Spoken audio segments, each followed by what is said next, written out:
All right, so peace and love to everybody out there. Everybody? Yeah, everybody. Um, First of all, I'd like to say thank you to everybody that has been reposting my videos, people that have been giving me feedback, and people that have subscribed to my channel. So thanks a lot. I really do appreciate it. For those that haven't seen my previous videos, if you follow me on Instagram, just click the link on my profile. It'll take you to my YouTube channel. If not, you can always search it on YouTube, which is LL Cool space JUWON. Yes. So LL Cool Juwan. You can. That's how you can find my YouTube channel. I have a few videos just talking about different things. So let's move on. Why are we here today? Why am I talking to you at what time is it? 1 o'clock on a Sunday. Oh, happy Mother's Day to all the mothers out there. Happy Mother's Day. Happy Mother's Day to Africa. Yes, that's right. Happy Mother's Day to Africa. We're not gonna get into it. So happy Mother's Day to Africa, Mama Africa. Happy Mother's Day. This video we're going to be talking about black on black crime. Yes, black on black crime. What is black on black crime? Is this something that we should even entertain? Is there a reason why blacks commit crime against each other? And I'll also kind of tie things together by giving you a quick history lesson. And then hopefully in the end we can kind of exchange or kind of see how maybe there is black and black crime, maybe there isn't, maybe we should entertain it, maybe we shouldn't. Like I said in my last video, first thing, all right, cognitive dissonance. If you haven't seen the last video, you should watch it. It's highly recommended. It's 30 minutes long, but you can waste time. You can spend 30 minutes doing something that wouldn't benefit you at all. And a lot of people after watching the video actually contacted me and told me that, hey, I learned a lot from that video. Thank you for that. So today we're talking about black and black crime, like I said. Cognitive dissonance, once again, is when you're presented with new information, and because you or your whole chemistry is just not used to what that is, because it contradicts what you already believe in, your body just kind of shuts down. You start rejecting everything that person is saying. You're not even listening to what they're saying. You're automatically blocking everything off, okay? So what is black and black crime? Black and black crime is black people committing crime against one another. It's not rocket science, it's black on black crime, right? Is this something that we should entertain? You know, I think I'm going to save that answer. I'll save that for the end of the video, and then I'll ask that question again, and you tell me, I don't know, based on your response, if you do think you should entertain it. Is there a reason why blacks commit a crime against each other? Yeah, I mean, there's a reason why people do bad things in general. Some people do bad things just because, and sometimes it's premeditated. But let's look at it this way. For the most part, crime is a matter of location. It's a matter of location, it's a matter of proximity, and it's a matter of, it also, you can tie education in there also, right? So what do I mean by crime is a matter of location? Statistically speaking, you are more likely to be involved in a crime from somebody that looks like you or somebody that lives around you.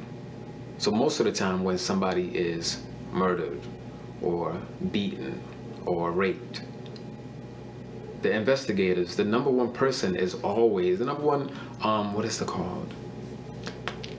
The person that they think did it, I forgot the word for that. The person that they think did it for the most part is always their partner, their spouse, or somebody out in that same area. You commit crime based on your location. That's a fact. That's simply just how it is. So black people commit crime around black people because they live around each other.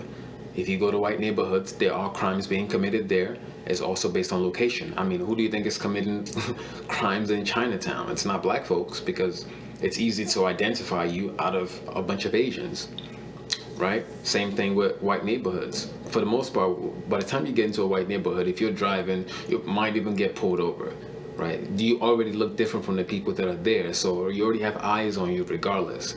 So there is technically no such thing as black on black crime, because whites commit crime against each other. Blacks do it, Asians do it, different people do it. That's just simply how it goes. So what is this guy talking about? Let me give you some facts on that. And this is from the FBI. Okay. FBI, they they put out a document every year where they pretty much give you the information. Okay, who committed this crime, which race they are, what type of crime, and so on.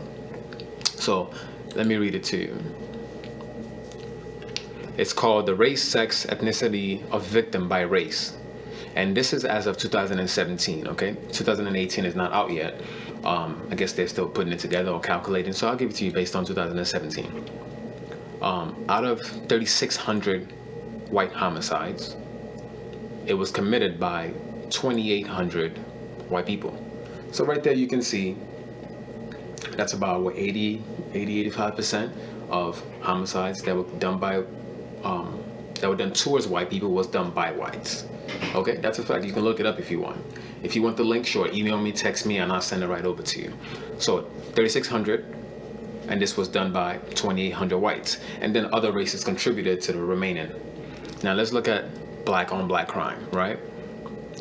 Around 2,900 homicides, which was taken out by 2,600 black people.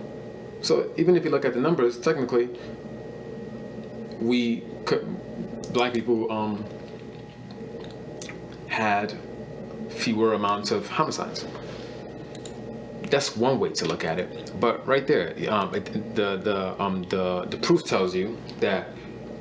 So how come you don't hear anything about white on white crime?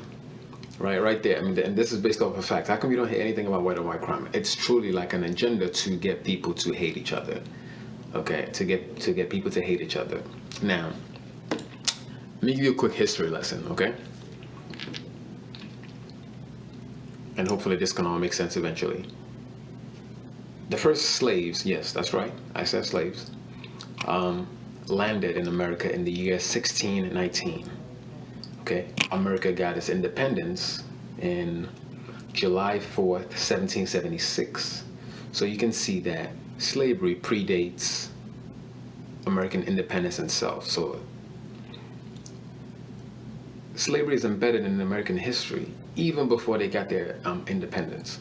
So why does this matter? I know some black people get uncomfortable when you talk about slavery, but the truth of the matter is you have to realize that a lot of information has been passed down to you from generation after generation after generation.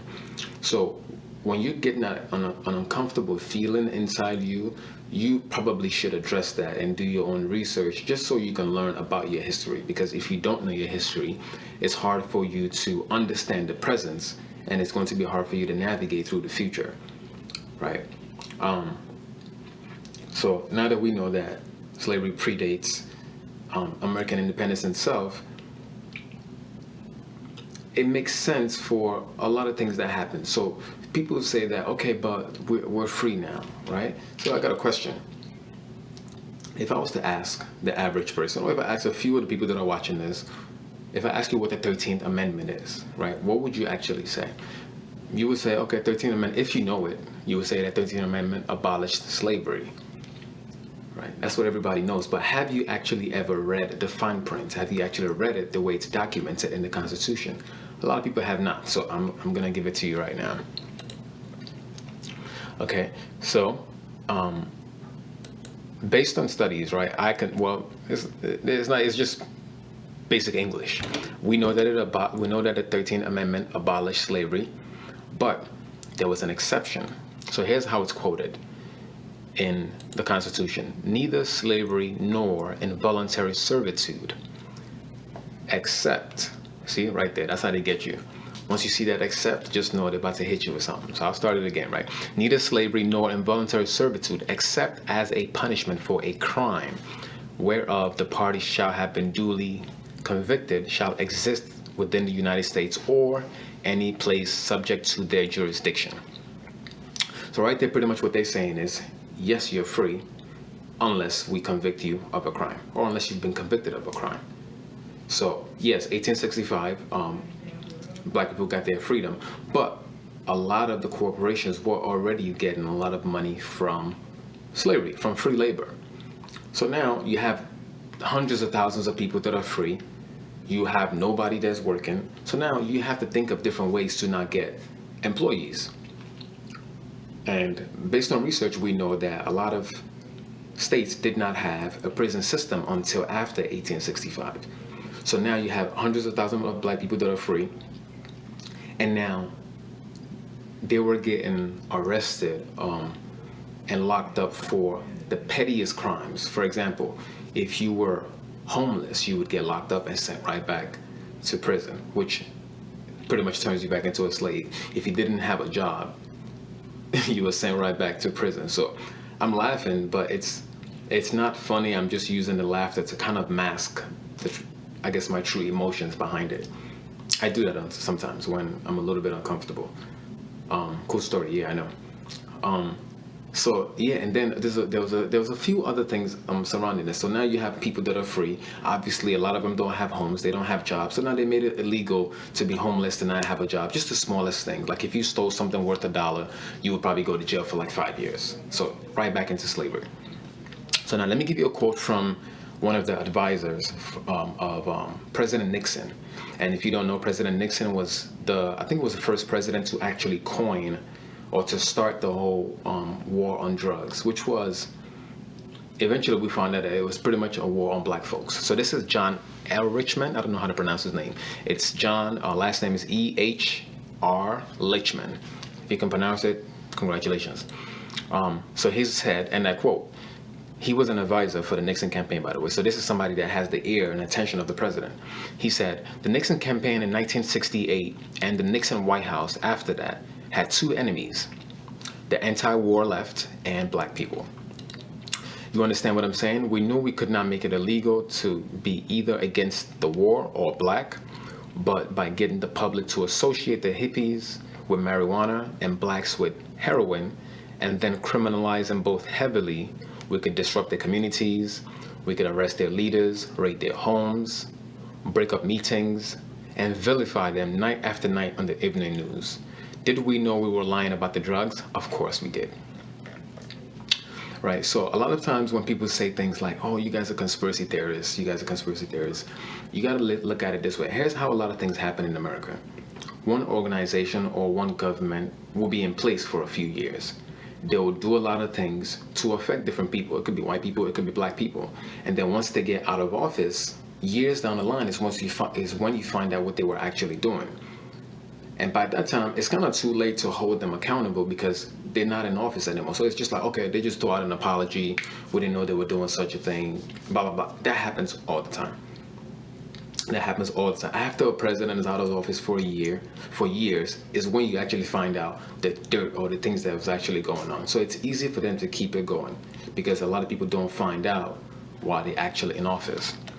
So how does this affect black people? Why does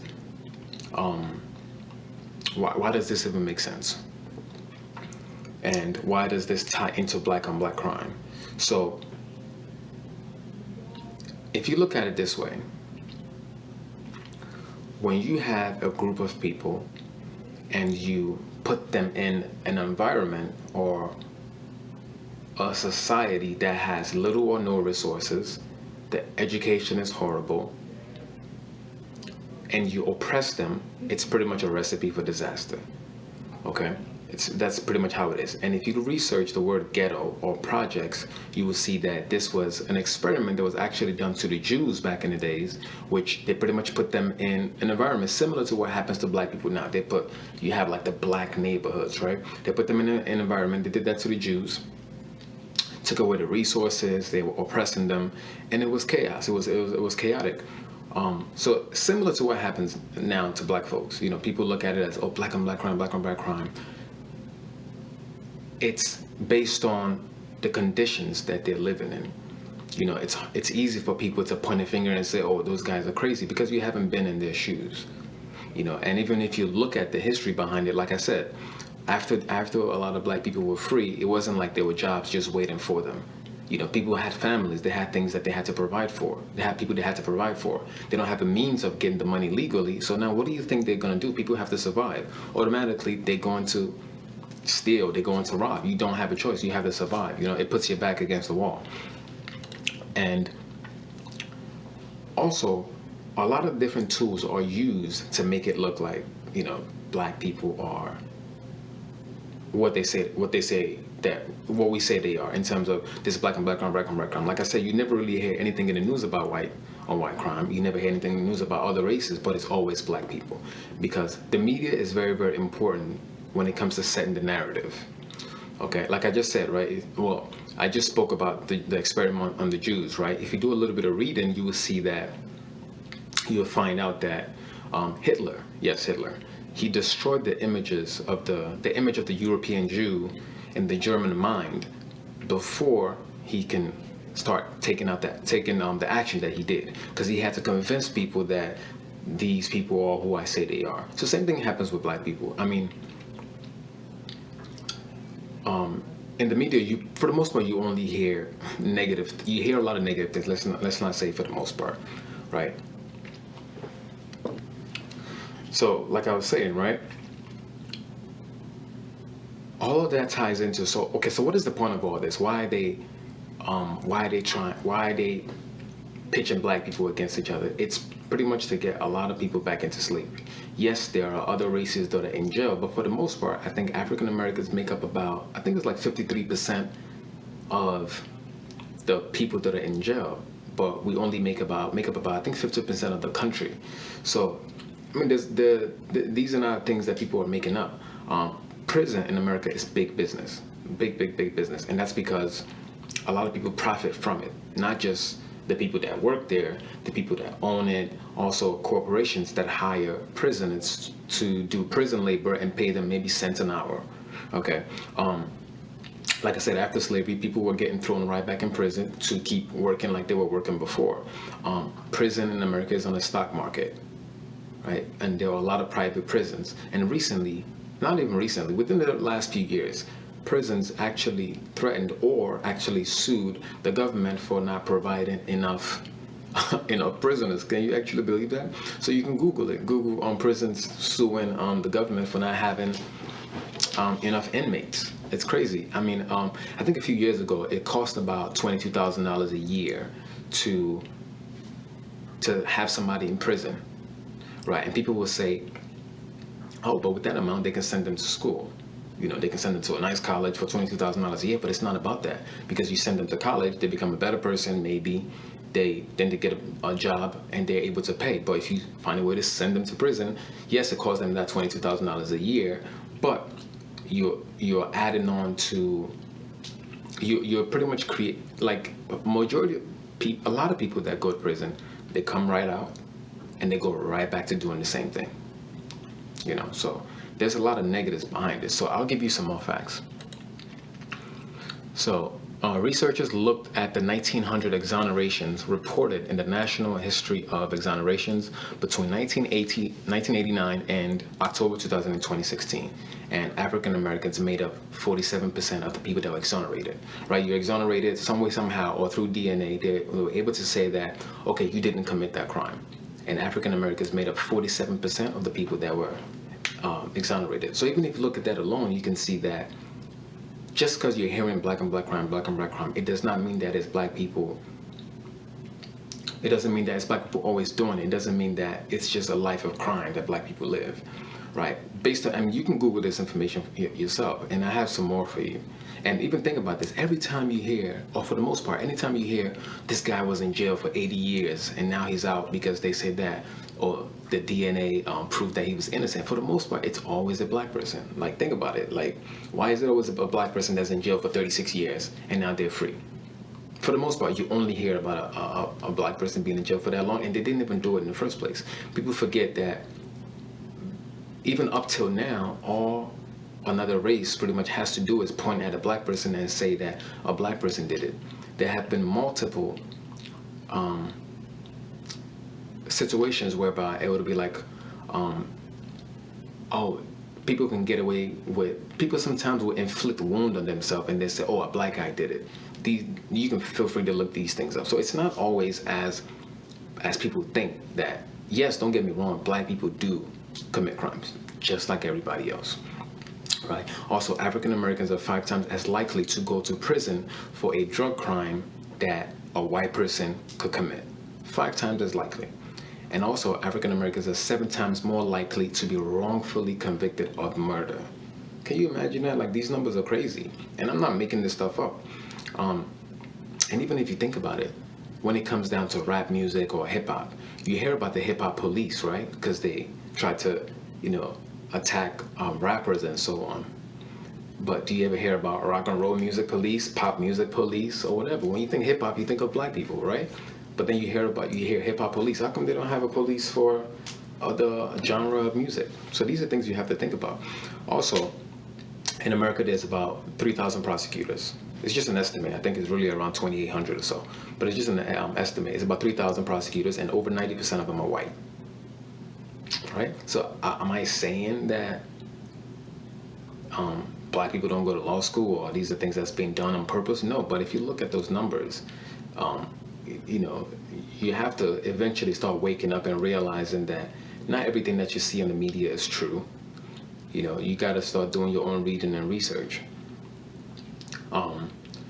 Let's see, and for the most part, the media, for good or bad, gives the impression or set the narrative on what things are. And what's very, very dangerous about that is, who are the people that's watching the media, right? That's watching the TV, that's watching the news, that's listening to radio or social media, right? Who are everybody? People that are going to be part of the jury. You have police officers, you have the prosecutors and lawyers, you have judges and legislators. So everybody's watching what's being seen on the media.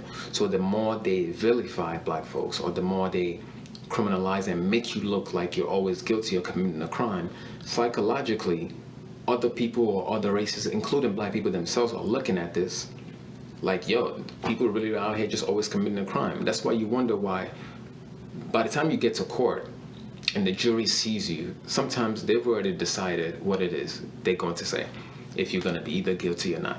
Because the darker you are in America, the more guilty you look. And the lighter you are, the more innocent you look. So it really like it's like a sad situation if you actually think about it. And it's really a system to get people to hate each other. Psychologically, subconsciously, always seeing yourself or your people in a negative light, it builds racism from other races. It builds self-hate within yourself, and also builds prejudice. So, and these are things that you're taking in without even knowing. That's why it's very important. Like, I don't watch the news at all. And people if you notice, people that spend their time watching the news all day, those are the people that are always skeptical about things, or people that are always, oh, don't go there, or be careful tonight, or do this, because they're getting programmed. I mean, what is TV itself? At the end of every show, what do they tell you? This sponsor and programming is brought to you by programming. Look at the etymology of the word programming. You see. And recently, well, not recently, like maybe over a year ago, I got into a slight argument with a friend of mine. She lives in Newark, New Jersey. For those that know Newark, Newark is not necessarily the safest place. And she was like, oh, black people are always committing crimes. They're breaking into cars around here. They're stealing cars, stealing blah, blah, blah. And I told her, I'm like, crime is a matter of location. This is not just a black thing. If you moved into a white neighborhood with a history of oppression, where there's no resources, horrible schools, and so on, you're going to have the same outcome. And I told her it's pretty much because of where you live. You live around a bunch of black people. You live around a neighborhood that that it's tough out there. What do you think people are going to do? And it's not me trying to excuse or justify actions of people, but a lot of times you have to be realistic with yourself. It's, if you were put in that position where you didn't have anything, you weren't raised right, you don't know any better, you're probably going to do the same thing, and and studies have actually showed that, whites commit the same amount of crime when put under the same circumstances, like poverty, poor schools, poor job opportunities, and so on. So, it's not as easy as people think. So let me give you another quote. This is from Washington Post. When factoring in threat level, black Americans who are fatally shot by police are in fact less likely to be posing an imminent lethal threat to the officers the moment they are killed. and also shows that officers are more likely to stop blacks and even use force even when the black person is cooperating. Like, these are people that study and research these things. Like, these things aren't just made up. Let's see. So I've given you a lot of information there. I thought I had more than that, actually. I've given you a lot of information. So at the end of the day, now let's try to wrap this up, right? Do blacks commit crime against each other? Absolutely. But everybody else is committing crime against each other. Is there such thing as black and black crime? Should you entertain it? What do you think? Should you entertain it? You shouldn't entertain it, because if you go to other neighborhoods that are living in the same kind of conditions as the other people are, you see that the same kind of things are happening there. But black folks is publicized just to make people hate each other.